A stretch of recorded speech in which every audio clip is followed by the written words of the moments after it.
శనిగ్రహ దోషాలను ఎలా నివారించుకోవాలో ఇప్పుడు మనం తెలుసుకుందాం. శని పేరు చెప్పగానే అందరూ భయపడిపోతారు.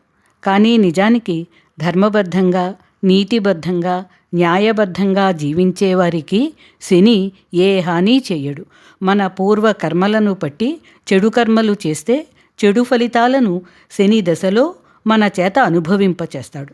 అలా మన కర్మ ఫలాలను నిర్మూలింపచేస్తాడు. అంతేగాని అందరినీ అన్ని వేళలా శని బాధిస్తాడని, శని కేవలం బాధించే గ్రహమని అనుకోవడం పొరపాటు. ప్రతివారు ఏలినాటి శని, అష్టమ శని, అర్ధాష్టమ శని, జన్మశని లేక జాతకరీత్యా శని మహాదశ, శని అంతర్దశలు ఎదుర్కోవలసి వస్తుంది. భయపడకుండా, ఆందోళన చెందకుండా శనిదోష నివారణ చర్యలు పాటిస్తే సరిపోతుంది. నవగ్రహాలలో శని 7వ గ్రహం. శని అత్యంత ప్రభావశాలి, అత్యంత శక్తిమంతుడు. మార్గశిర బహుళ నవమి శని జన్మదినం. రోహిణి శని జన్మ నక్షత్రం. మకర కుంభరాశులకు శని అధిపతి. సూర్యభగవానునికి, ఛాయాదేవికి కలిగిన కుమారుడు శని. ఇతడి వాహనం కాకి. నలుపు, నీలం రంగులు శనికి ఇష్టం.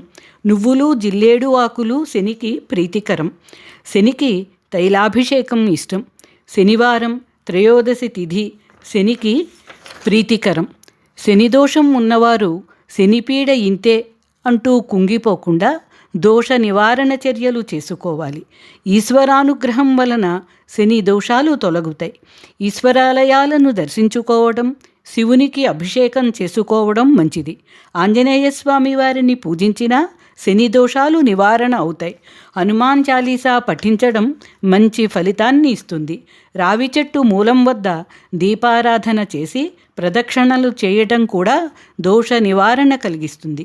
శనికి తైలాభిషేకం చేసుకోవటం, తిలదానం చేయడం కూడా దోష తీవ్రతను తగ్గిస్తుంది. శ్రీ వెంకటేశ్వరుని శనివారం పూజించడం వలన కూడా శని దోష నివారణ కలుగుతుంది. దశరథకృత శని స్తోత్రాన్ని కానీ, పిప్పలాద మహర్షి రచించిన శని స్తోత్రాన్ని కానీ నిత్యం చదువుకోవడం మంచి ఫలితాన్ని ఇస్తుంది. ఆంధ్రప్రదేశ్లోని కోనసీమ జిల్లాలో రావులపాలెం గ్రామానికి దగ్గరగా ఉన్న మందపల్లి గ్రామంలో ఉన్న శనీశ్వర ఆలయంలో శని త్రయోదశి నాడు తైలాభిషేకం చేసుకుంటే శనిదోష నివారణ జరుగుతుంది.